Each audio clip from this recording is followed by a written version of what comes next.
hello friends बरायबाय बडो जब info official YouTube चेनेलाव WCD आव जायफ्रा एबा सशियेल वेलफेयारनि आन्डाराव एप्लाइ खालामदोंमोन सुपारभाइजाराव नोंथांमोननि कल लेटार केस वर्कार एबा कोअर्डिनेटरावहाय माबोरै नोंथांमोना खालामदोंमोन बिनि सायाव आपडेट दङ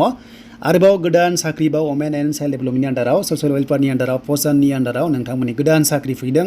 आरो SSC निफ्राय स्ट्रं नटिस नोंथांमोना रिजेक्ट जागोन जुदि बे खामानिखौ मावाब्ला स' बे खामानिया मा जों A to Z नायगोन गोबाव खालामा जाय नोंथांमोना बडो जब इनफो यूट्यूब चेनेलाव गोदान साबस्क्राइब खालाम साख्रिनि आपडेट मोनबाय थानो आरो गभर्नमेन्ट स्किम्सनि बागैबो नोंथांमोनाहाय आपडेट मोनबाय थानो हागोन दा SSC निफ्राय गोदान अफिशियेल स्ट्रं नटिस होबाय जायखिजाया SSC नि आन्डाराव जि नोंथांमोना एग्जाम होगोन बा नोंथांमोना एप्लाइ खालामगोन अब्ला स' मोनसे बाथ्रा जे नोंथांमोननि फट'आ लेटेस्टखौ जानांसिगौ होनना बुंदों माने नोंथांमोननि फट'आ 3 months ओल्डनि बारा जानो मोननाय नङा हमना ला नोंथांमोनाहाय स' 80,000 भेकेन्सि फैगासिनो नभेम्बरावहाय 24आव बेनो जाबाय SSC कनस्टेबलआव अब्ला नोंथांमोनाहाय डेट अफ प्रिन्ट फट'नि डेटखौ होनांसिगोन जे बे फट' माब्ला दिहुननाय माने गोरलै बाथ्रायाव फट'आ 3 दाननि बारा बोराय जानो मोना एबा 3 months ओल्डनि नोंथांमोना बारा जानो मोननाय नङा बेखायनो नभेम्बराव नोंथांमोना एप्लाइ खालामबा नभेम्बरनि होनांगोन एबा दिनै खालामबा नोंथांमोना दिनैनि डेट अफ प्रिन्टखौ होनांगोन जायखिजाया गोदान फट' नोंथांमोना होथारनांसिगोन आरो बेखौ होआब्ला नोंथांमोना गोबां फस्थायनांगोन मानोना नोंथांमोनखौहाय रिजेक्ट खालामसिगोन आरोबाव बे फट' आपल'ड खालामनायजों एडमिटजों नोंथांजों लेटेस्टआ गोरोबनांगोन होनना बुंदों बेखायनो नोंथांमोनाहाय लेटेस्ट फट'खौ जाहाथे होना लायो स' बेखौ आं बेयावनो क्लियार खालामबाय स' दानिया सेकेन्ड आपडेट बेनो जाबाय सशियेल वेलफेयारनि आन्डाराव नोंथांमोना पस्टनि आन्डाराव प्रजेक्टनि आन्डाराव एंगेजमेन्ट जाना थानो हासिगोन बेनो जाबाय साख्रि स' नोंथांमोना कन्ट्रेक्चुवेल जब एबा टेम्परारि जब साख्रि मावनो हासिगोन पस्टआ माखासे दङ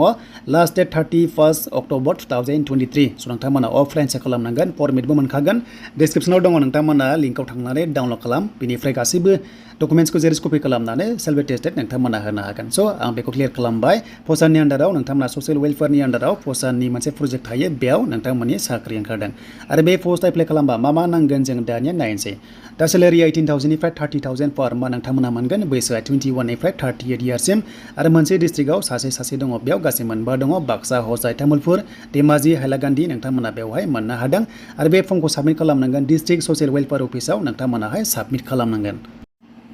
बिनिफ्राय माखासे नट्स दङ बेखौ नोंथांमोना नायदो जे हमना ला नोंथांमोना एप्लाइ खालामबा जायफ्रा सलिस जायो नोंथांमोनखौसो इन्टारभिउ लागोन एग्जाम लागोन बिनिफ्राय भाइभा टेस्टबो लागोन आरो बेयाव ओरैबायदि थानो हागौ सासेयानो मोननै मोनथाम पस्ट एप्लाइ खालामबा नोंथांमोना सेपारेटलि बेवहाय नोंथांमोना एप्लाइ खालामनांगोन माने नोंथांमोना मोननै फर्मेटआव स' नोंथांमोना साबमिट खालामनांगोन स' बिनिफ्राय दायो क्वालिफिकेसन स' नोंथांमोननि क्वालिफिकेसन होनोब्ला दा फार्स्टनि पस्टआ जाबाय डिस्ट्रिक्ट कोअर्डिनेटर 30,000 सेलारियाव खालामबा डिग्री पास खालामनानै कम्पिउटार सार्टिफिकेट थानाय जानांगोन लोगोसे 2 years वर्किं एक्सपिरियेन्सआ नोंथांमोना थाथारनांगोन होमबासो हागोन जुदि सोरबाफोर 4 years मावनाय दङबा नोंथांमोनाहाय चान्सआ बारा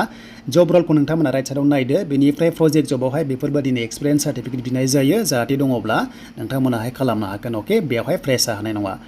नेक्स्टआव प्रजेक्ट एसिस्टेन्टआव नोंथांमोना 18,000 सेलारि मोनदों बेयावबो डिग्री पास खालामनांगोन एनि डिग्री एन्ड बेनिफ्राय 2 years बेयावबो बिदों वर्किं एक्सपिरियेन्सआ 3 years मावनाय दङब्ला बांसिन बेयावबो चान्सखौ मोनगोन अके आरो बियो एनुवेलि 3% बारायबाय थायो डेट मिन्स नोंथांमोना मिथिबाय कन्ट्रेक्ट जबबाबो बियो रिनिउवेल जाबाय थागोन नोंथांमोनाहाय प्रजेक्ट थासान्दि मावनो मोनबाय थागोन दा फर्मेटआ बेनो बे फर्मेटआव नोंथांमोना गांनै फट' कपिसखौ नोंथांमोना होफानानैहाय स' नोंथांमोना स्टाम्प साइजनिसो होनांगोन दे स्टाम्प साइजनि खालामनांगोन पासपर्ट फट' नङा स्टाम्प साइज खालामबानो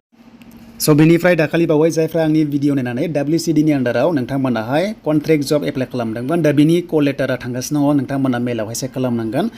जास्ट नोंथांमोना बे कन्ट्रल रुम WCD नि आन्डाराव जायफ्रा एप्लाइ खालामदोंमोन सुपारभाइजार पस्टनि कल लेटारा थांबाय मेलावहाय स' नोंथांमोना मेलाव थांनानैहाय चेक खालाम एन्ड बेनिफ्राय केस वर्कारा फैथ'वाखै जेब्ला फैयो नोंथांमोना आपडेटखौ मोनगोन स' जायफ्रा एप्लाइ खालामदोंमोन नोंथांमोना सुपारभाइजार पस्टनि मेल चेक खालामदो जायफ्रा सलिस जादों एग्जामनि थाखाय नोंथांमोनखौ लेंहरगोन आरो बेयाव स' भाइभा टेस्ट लानाय जागोन आरो बे जागायगोन 14 अक्ट'बरनिफ्राय जागायसिगोन नोंथांमोना खनसे मेलावहाय चेक खालाम जानो हागौ नोंथांमोनाहाय सर्टलिस्ट जादोंब्ला नोंथांमोनाव थांगोन दा बेनोमोन नोंथांमोननि माखासे डिटेल्सआ आसा खालाम नोंथांमोना नेक्स्ट लेभेलाव जाहाथे गोदान आपडेटखौ नुयो जास्ट दायो फैदों सुपारभाइजार पस्टआ फैदों केस वर्कारफ्रा नेक्स्ट लेभेलाव फैयोबा स' नोंथांमोनाहाय आपडेट मोननो हागोन बडो जब इनफो इउटुब चेनेलाव